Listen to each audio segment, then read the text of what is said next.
आज हम लोग का टॉपिक है माइनॉरिटी इंटरेस्ट अल्पमत हित। ये टॉपिक जो है होल्डिंग कंपनी से रिलेटेड है, होल्डिंग एंड सब्सिडरी कंपनी। तो माइनॉरिटी इंटरेस्ट समझने से पहले ये समझ लिया जाए कि सर ये इंटरेस्ट मीन्स हित क्या है। हित का मतलब है कि किसी भी प्रॉपर्टी में अपना भी राइट रखना, अपना भी अधिकार रखना, मतलब समय आने पर मांगना, हमारा भी, हमको भी दीजिए। जैसे 10 कमरे का मकान बना, उसमें भी हमने भी पैसे दिए थे 3 लाख रुपए। तो जब बंटवारा होगा तो हम बोलेंगे ना कि सर हमारा भी इसमें पैसा है, हमारा भी हित है इस मकान में, पहले हमारा भी अलग कीजिए। ये क्या कहलाता है? हित कहलाता है, इंटरेस्ट कहलाता है। एक कंपनी के कंडीशन में कंपनी की जो भी प्रॉपर्टी रहती है, इसमें जो इंटरेस्ट है वो शेयर होल्डरों का रहता है। किसका रहता है? ये शेयर होल्डरों का रहता है, क्योंकि कंपनी शेयर इशू करके ही कैपिटल कलेक्ट करती है और इसी शेयर पूंजी से ही वो क्या करती है? अपनी प्रॉपर्टी बनाती है। Fix assets, machinery, land, building, furniture, stock खरीदती है, फिर उसको बेचती है, फिर लाभ कमाती है। जो लाभ कमाती है फिर रिजर्व में ट्रांसफ़र करती है। आवश्यकता पड़ने पे वो दूसरे से बैंक से लोन भी लेती है, उधार माल खरीदती है, लायबिलिटी हो जाती है। तो देखा जाए तो इस कंपनी में जो असेस्ट है और जो भी इसके प्रॉफिट है, जो भी शेयर है, इसमें किसका हिस्सा है, किसका हित है? शेयर होल्डरों का हित रहता है। तो यदि कोई कंपनी दूसरी कंपनी पर अपना कंट्रोल करना चाहती है, इनके प्रॉपर्टी पर अपना हित जमाना चाहती है, तो क्या करें? इनका लैंड, बिल्डिंग, फर्नीचर परचेज करें कि शेयर ही परचेज कर लें?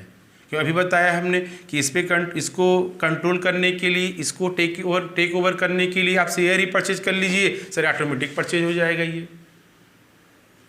तो कोई भी कंपनी जब दूसरे कंपनी की 50% से अधिक शेयर परचेज कर लेती है तो वह उस दूसरे कंपनी पे कंट्रोल करना शुरू कर देती है। उस दूसरे कंपनी में जो भी उसका हित रहता है वो मेजॉरिटी में आ जाती है। तो यदि कोई कंपनी किसी दूसरे कंपनी के 50% से अधिक शेयर परचेज करती है लेकिन 100% से कम, तो ऐसे कंडीशन में जितना शेयर नहीं परचेज करती है, जितना छोड़ देती है, उस बचे हुए शेयर को ही हम लोग माइनॉरिटी शेयर कहते हैं। क्या कहते हैं उसको हम लोग? हैं माइनॉरिटी शेयर।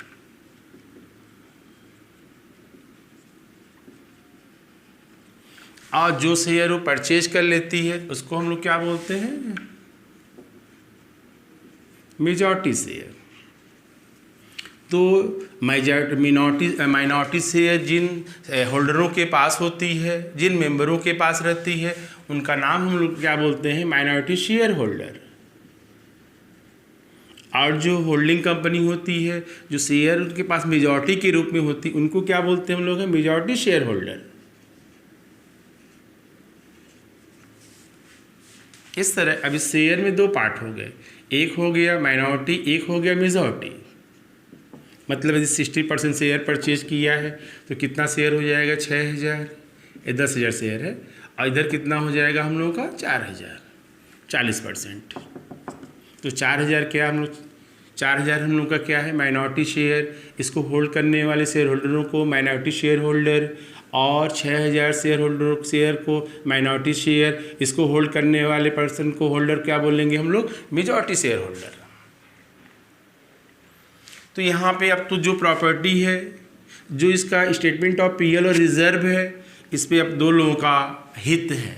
एक हम लोगों का है माइनॉरिटी का है, एक हम लोगों का है सर मेजॉरिटी का है। तो हमको ये देखना है कि सर जो शेयर उसने नहीं परचेज किया है 40% उन माइनॉरिटी का इस कंपनी के बैलेंस शीट में, मीन्स जो एस लिमिटेड था इसके बैलेंस शीट में इनका कितना हित है, इस प्रॉपर्टी में इन लोगों क्या हित है। तो क्या हित होगा इनका? तो इनका जो हित होगा, ये टोटल कितना असेस्ट है? 1,60,000। तो 1,60,000 में पहले 10,000 तो एक्सटर्नल लायबिलिटी निकाल दिए जाए, तो क्या बचेगा? 1,50,000। 1,50,000 की प्रॉपर्टी में 40% किसका है सर? माइनॉरिटी शेयर होल्डर का है। तो 40% कितना आ जाएगा? 60,000। तो 60,000 की जो वैल्यू होगी वही क्या कहलाएगा? माइनॉरिटी इंटरेस्ट अल्पमत हित। किसका? माइनॉरिटी शेयर होल्डरों का। तो एक लाइन में कहा जाए कि यदि होल्डिंग कंपनी द्वारा किसी दूसरे कंपनी के 50% से अधिक शेयर परचेज करती है लेकिन 100% से कम, तो जितना शेयर नहीं परचेज करती है उससे हम लोग माइनॉरिटी शेयर होल्ड करने वाले पर्सन को माइनॉरिटी शेयर होल्डर, इन होल्डरों का कंपनी के असेट में जो हित है, जो उनका हिस्सा है, जो उनका भाग है, उस हिस्से भाग शेयर को ही हम लोग क्या बोलेंगे? Minority interest. या तो माइनॉरिटी इंटरेस्ट आप इस तरह निकालो, प्रॉपर्टी में से असेट लायबिलिटी घटा दी, जो वैल्यू बचेगा उसका 40% माइनॉरिटी शेयर। या दूसरा तरीका है कि टोटल वैल्यू किसको प्रेजेंट करता है? सारी प्रॉपर्टी को प्रेजेंट करता है, क्योंकि टोटल असेट इक्वल टू क्या होती है? टोटल एसेट क्या होती है? टोटल लायबिलिटी के बराबर होती है। तो हम लोग ऐसे भी निकाल सकते हैं इसको, minority interest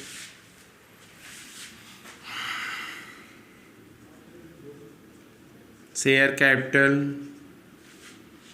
of S limited. S means यहाँ पे सब्सिडरी कंपनी है। एस लिमिटेड कितना हम लोग का है? 1,00,000। स्टेटमेंट ऑफ पीएल कितनी प्रॉफिट इसकी है? 30,000। और रिजर्व कितना है? 20,000। टोटल कितना हो गया? 1,50,000। 1,50,000 में कितनी मेजॉरिटी है? माइनॉरिटी कितनी है? एमआई हमारा कितना है? 40%। तो 40% क्या हो जाएगा? ये जो 60,000 रुपया आएगा ये क्या कहलाएगा हम लोग का? Minority interest. अल्पमत हित मीन्स वे शेयर होल्डर जिसको होल्डिंग कंपनी नहीं परचेज कर रखा है, उन लोगों का कंपनी में क्या हित है, क्या उनका हिस्सा है, वही क्या कहलाता है? Minority interest. इस माइनॉरिटी इंटरेस्ट को कंसोलिडेटेड बैलेंस शीट बनाते समय रिजर्व एंड सरप्लस हेड में शो करते हैं, क्योंकि कंपनी लॉ में ये प्रोविज़न है कि वे कंपनियां जिसके पास एक से अधिक होल्डिंग कंपनी है वो अपने बैलेंस शीट के साथ साथ एक कंसोलिडेटेड बैलेंस शीट भी बनाएंगे। उस कंसोलिडेटेड बैलेंस शीट में अपने असेट और लायबिलिटी के साथ साथ वो अपने सब्सिडरी कंपनी के असेट और लायबिलिटी को भी शो करेंगे। तो जब अपने उन कंपनियों के असेट और लायबिलिटी को अपने में इंक्लूड कर लेंगे तब तो उसमें दो लोगों का होगा ना, एक तो होगा माइनॉरिटी शेयर होल्डरों का होगा, एक तो अपना होगा। यही रीज़न है कि माइनॉरिटी इंटरेस्ट को हम लोग रिजर्व एंड सरप्लस हेड में शो करते हैं। और यहाँ पे यदि होल्डिंग कंपनी सब्सिडी कंपनी के टोटल 100% शेयर परचेज कर लेती है, पूरा का पूरा 10,000 शेयर, तब तो ऐसे कंडीशन में हमारा माइनॉरिटी इंटरेस्ट क्या होगा? नील हो जाएगा। तो किस कंडीशन में माइनॉरिटी इंटरेस्ट नील होती है? जब holding company total subsidy company के शेयर को परचेज कर लेती है। तो ये था हम लोगों का माइनॉरिटी इंटरेस्ट। वीडियो अच्छा लगे तो ज़रूर लाइक कीजिए। इसके बाद इसी का अगला पार्ट हम लोग का आएगा कॉस्ट ऑफ कंट्रोल।